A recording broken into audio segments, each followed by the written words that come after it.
bonke sanibonani bomama. Ngibingelele nobaba sanibonani bobaba.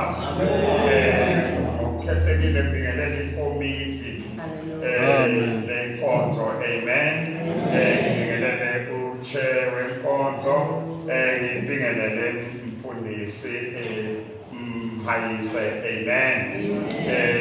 Bangela bamagagula ngabingelela lapho la ukhona. Sibingelele kakhulu lona osiqophela inkonzo iSunday neSunday. Bingelele nobhala imisebenzi abayenzayo. Haleluya bazalwane. Haleluya. Umama ke akazophumelela namhlanje sile bandebele izolo kugula umkhulu not ubaba wakhe kodwa umzalwane kodwa uNkulunkulu. Amen. Yeah, and then bazobuya namhlanje bese kusebusuku kakhulu izolo. So umama naye uthe ngimtholisele kakhulu ngeke akwazi ukuba khona. Last week sabonga umthandazo yabazalwane sabe kahle ukuyoshadisa abakwaMasha. Umama lo sasemphakamise la shade mthethwa wadlula waya eKasport. Siyabonga imithandazo yenu bazalwane. Siye sahamba kahle kakhulu. Angibonge abazalwane abathe ukuzinikela enkosini bazalwane. Haleluya. Haleluya. Uyazi kunesidingo sokuthi kufuneka sikukhulekele kakhulu ukuzinikela enkosini nokuncika enkosini. Haleluya bazalwane. Ukuzinikela enkosini nokuncika enkosini. Ukuncikayo ukwenze nje. Amen. Ukuncika ukwenze nje. Amen. Manje uma uncike emntwini uzothi kanti akakhulu lo muntu. Uzothi uyoncika kuye insala sinyafana nangenza ukubalele. Uzothi akakhulu lo muntu. Uzothi uyabona yena pasofane phansi. Haleluya. Ukuncika emntwini uzothi uyoncika emntwini kanti akakhulu ukubona useyayisukela yena uyahamba usale kuwa. Haleluya bazalwane. Na uma uncike emntwini umuntu ufana nawe uneyinkinga zakhe. Amen. Haleluya bazalwane. Na uma uncike emntwini uzosogola. Haleluya. Uzosogola ngoba lalela umuntu uyagula ngelinye ilanga. Umuntu uba stressed ngelinye ilanga. Uyazi kuyenzeka ungathi ngikubhekile kanti angiboni nalento engale kwakho la engqondweni kugcwele umuntu yami iyadliwa kusasa. Indlu yami iyadliwa kusasa. Haleluya. Now uma uncike wena ubathi sabona babamagagu lalela ungakunaki wena bese uphatheka kabi nje uthi bamagagula soyaxhosha soyaxhosha uyazilalela mongabuya kahle later uthi hey bamagagula bakithi khathi ubona ukuthi umuntu angibona. Amen. Haleluya. Now ukuncika ke emntwini kunengozi. Ukuncika emntwini kunengozi. Haleluya. Umuntu ntu akanayo i-benefit for wena. Amen. Akananzuzo for wena umuntu. Akekho umuntu onenzuzo for mina. Akekho umuntu onenzuzo for wena. Kodwa milo wasidalayo. Kukule ukuthi umuntu nomuntu unomuntu amdalayo. Wase kusinika umthetho ukuthi sikhonze bani. Abangiphendula bazalwane. Wasinika umthetho wathi sikhonze bani. Anobani simkhonze nobani. Haleluya. Haleluya. Simkhonza nobani. Asimxubi. Haleluya. Asimxubi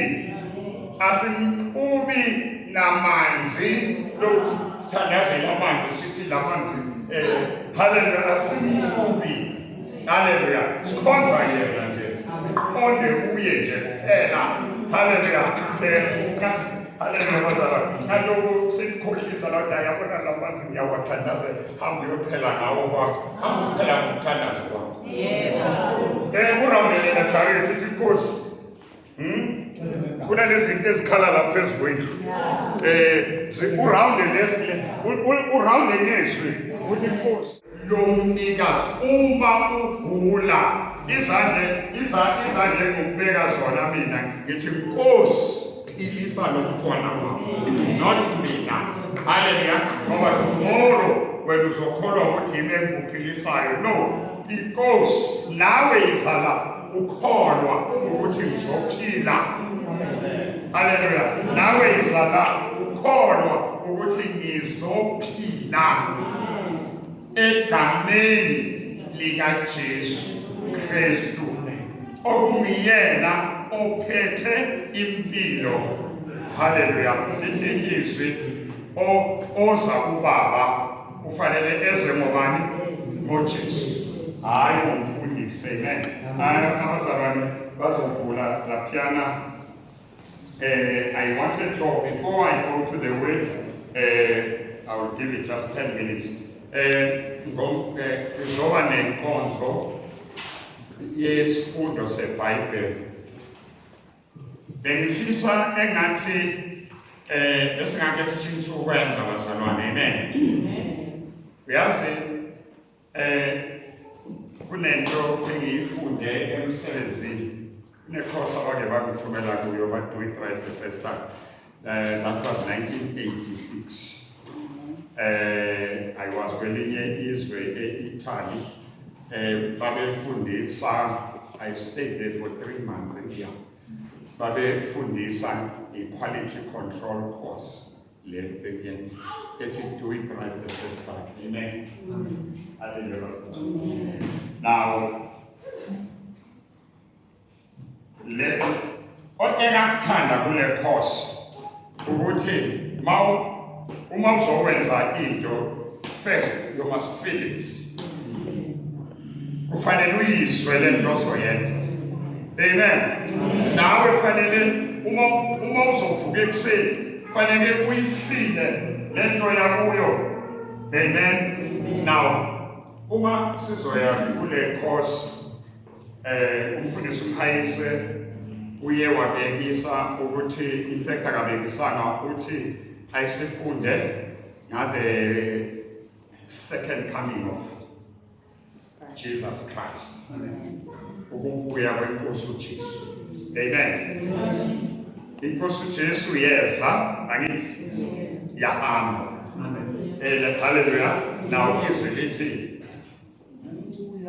Nkosi uJesu uzolanda ibandla lakho inkosi uJesu will come amen now kudingeka sifunde ukuze sizozilungiselela amen now nginalento ke yokuthi ngizothanda omunye nomunye all of us lento le engithi ngayifunda uma ngenza le course ukuthi before you go into ngaphambi kokuba ungene eklasini kunanesidingo sokuthi wena unikwe isihloko tomorrow sofunda ngani bese ungalali ebusuku i-homework yakho umsebenzi wakho wasekhaya ukuthi umsebenzi lesa silale hotel but it was called homework stay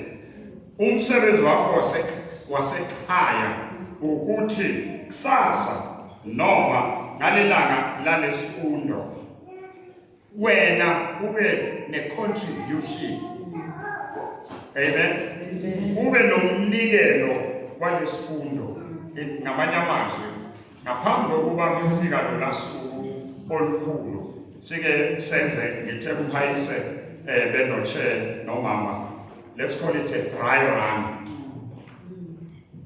la omunye nomunye webandla sizoza thina maybe 2 weeks before ke asukume ugogo Hlangu ashumayela that day whether mawuzala uyashumayela is fine kodwa nawe sifuna understanding yakho. Amen. Sifuna eyakho imizwa wena uzwani ngokuza kaJesu. Amen. Amen. Kuphi ufundeni uyofunda la ufunda khona usifulele iverse nomunye so that ngalelanga leli sekume umuntu la esithi hey ake usithathe 2 ngoba bengane feeling yokuthi we've been doing this esikwenzile abantu bayeza bendona ukuthi ake sibuke from our own. Let's trust our own. Amen. Ake sibuke let's trust our own and say after thina sesenze i-dry run ngalo lasuku olukhulu lo ozobe ala yilo owethu ola ozobe aqokwe yithi ola ngaphakathi kwethu. Why is believer ukuthi singezwa abantu bangaphandle singakholelwa ukuthi singamuswa. Amen. Lo ola ngaphakathi kithi. Hallelujah. Hallelujah. Ngicela sivule laphana ku-Matthew 3. Bazalwane uma ukufunda uHosea masivula lonyaka sithe Hosea will be our breakfast always. Amen. Mawufunda laphana kuHosea akumfunde isihloko Hosea 4 verse 6. Noma ungamqala eqaleni umfunde nje isihloko ungajahi. Hallelujah. Akumfunde nje isihloko Hosea manje phela sifunde uMateyu ngokukaMateyu 13. Ngomfunda nje ngabe ngisamchaza noma ngizomfunda ngempekele elinye ilanga ukuzoxoxa ngaye. Matthew 13 ngizofunda nje izindimana le fonti leyincane kuhambe nefonti engathi inkulu. Okay, I'll try. Ngizoyizama.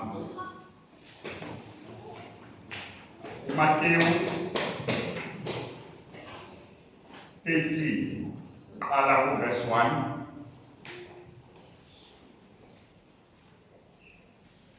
Ngalolo suku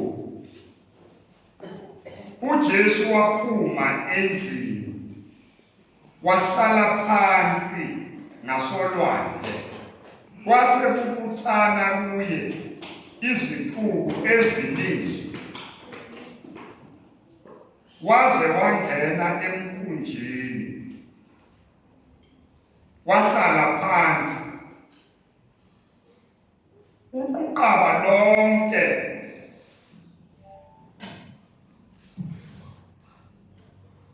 lumi ogwini. Shothi abantu labo babene nasogwini khona olwandle. Wakhuluma kubo okuningi ngemifanekiso wathi bhekani waphuma umhlwanyeli ukuyohlwanyela. Ekuhlwanyeleni kwakhe enye imbewu yawela ngasendleleni. Kwafika izinyoni zayidla zayiqeda. Kepha enye yawela edwaleni lapho yayingenamhlabathi omningi. Khona yamila masinyane ngokuba kungenamhlabathi ojulileyo.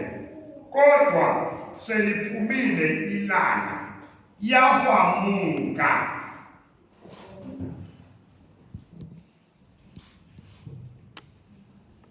Nangokuba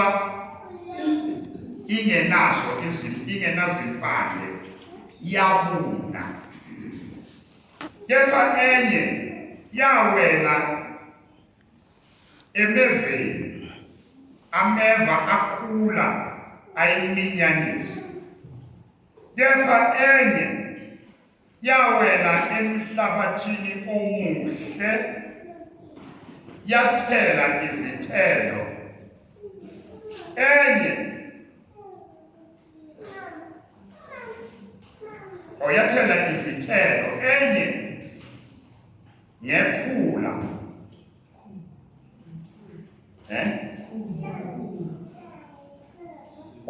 Yathela ngekhulu. Enye ngamashumi ayisihlanu, enye ngamashumi amathathu. Onezindlebe. Hallelujah. Akusho mina kusho izwi. Onezindlebe. Amen. Now ngithi sizokhuluma ngale ncwadi. Siyiqhube kodwa siyifunde siye phambili. Ngala mazwi ngifisa uku-encourage ukugqugquzela abazalwane. Ngifisa ukugqugquzela abazalwane. Ngifisa ukugqugquzela omama. Ngifisa ukugqugquzela obaba ukuthi continue plowing. Qhubekani nitshale. Amen. Ungathi lo mntwana kezwe. Ungathi lo makhelwana kezwa. Hallelujah. Ungathi lo sisi wami kezwa. Qhubeka utshale. Uma lithi lelizwi imbewu yawela, kusho ukuthi uzwile ubafana. Uzwile. Waphazanyiswa yini? Waphazanyiswa uqinile. Ese ukhula uqinile. Noma eseyinyoni uqinile. Noma eseyifa uqinile. Ezo wazominyanisa. Lelizwi lisho akekho ekungangeni kuye ngoba akekho ngezwa. Lithi enye yathi bayiwa yaxoshwa yinyoni, okusho ukuthi ukuhlonyela kube khona. Enye yamila emhlabathini, yawela emhlabathini ongemningi, yamila masini ngoba usho ukuthi beyingekho deep, but makuvela ilanga yabuna. Amen. Now ekugcineni ithi onendlebe. Okusho ukuthi hey lalela man, ngizwile. Nami ubafana sokuzalile manje uzongikhipha ezweni.